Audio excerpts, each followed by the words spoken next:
Salam Rahayu. Saya ingin memberikan informasi terlebih dulu bahwa kisah yang menyinggung tokoh Begawan Abiyasa yang akan saya ceritakan ini akan saya bagi dalam beberapa episode.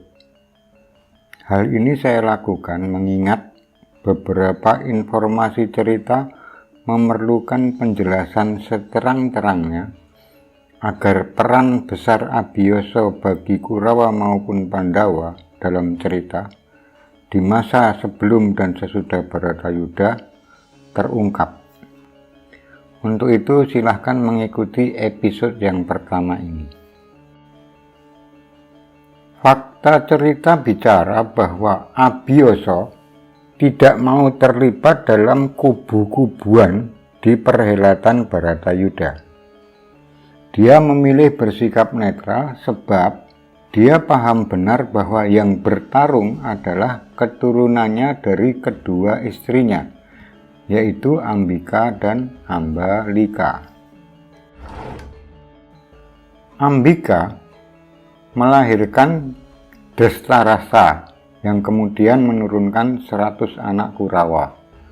Sedangkan Ambalika melahirkan Pandu Dewanata yang kemudian menurunkan 5 tokoh Pandawa, yaitu Yudhishthira atau Puntadewa, Werkudara atau Bima, Arjuna atau Permadi, Nakula dan Sadewa. Abiyasa adalah putra dari Resi Palasara dan Dewi Setyawati sebelum Dewi Setyawati kawin dengan Prabu Santanu. Pada saat kelahiran Begawan Abiyasa, Resi Palasara memberi nama Krishna Dwipayana. Nama itu diambil dari warna kulit sang bayi pada saat lahir, yaitu kehitam biruan, yang dalam bahasa Sanskerta disebut Krishna.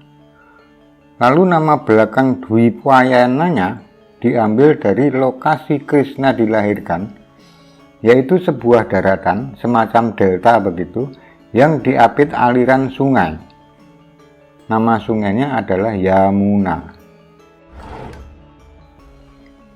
Krishna Dwipayana atau Abiyasa Muda dikenal sebagai pengurai Weda menjadi 4 bagian atau Caturweda, yaitu Rigweda, Yajurweda, Samaweda, dan Atharwaweda. Karena kemampuannya itulah kemudian dia memperoleh gelar Vyasa atau Vyasa Weda yang berarti pengurai Weda. Beberapa bulan kemudian setelah memperoleh gelar Vyasa Weda, Krishna Dwipayana mengundurkan diri sebagai Raja Hastinapura dan berketetapan hati menjadi pendeta, lalu menyepi di kaki gunung Himalaya. Tempat penyepiannya itu kemudian dikenal dengan sebutan pertapaan Abiyasa. Di tempat pertapaan itu, sang Begawan Abiyasa memperdalam ilmu botani dan pengobatan yang pernah diajarkan oleh Resi Palasara, bapaknya, sehingga kemudian dia pun dikenal sebagai tabib yang jempolan. Yang menarik juga adalah bahwa ternyata sang Begawan Abiyasa juga menguasai ilmu penujuman dan bisa membaca kejadian yang belum terjadi, yang dalam istilah orang Jawa suka disebut weruh sadurunge winarah. Anugerah kemampuan itu diperolehnya dari Yang Maha Kuasa akibat kegiatannya berulah semadi dan laku tapa brata. Oleh karena itu sebenarnya Begawan Abiyasa sudah bisa menebak atau meramal siapa nanti di Bharatayuddha yang bakal unggul meskipun dia tidak suka dengan peperangan itu. Ketika akhir Bharatayuddha, Resi Abiyasa atau Begawan Abiyasa mendatangi Kurusetra bersama nenek dan ibu para Pandawa serta semua Pandawa 5 serta Widura, lalu memimpin upacara penyucian jiwa bagi prajurit-prajurit yang gugur dan belum disucikan. Dan ketika dia melihat jasad Senopati Kurawa yang gugur, yaitu Adipati Karna atau Surya Putra yang belum dikremasi, segera Sang Begawan Abiyasa memerintahkan cucu-cucu Pandawanya untuk menyucikannya dengan upacara khusus.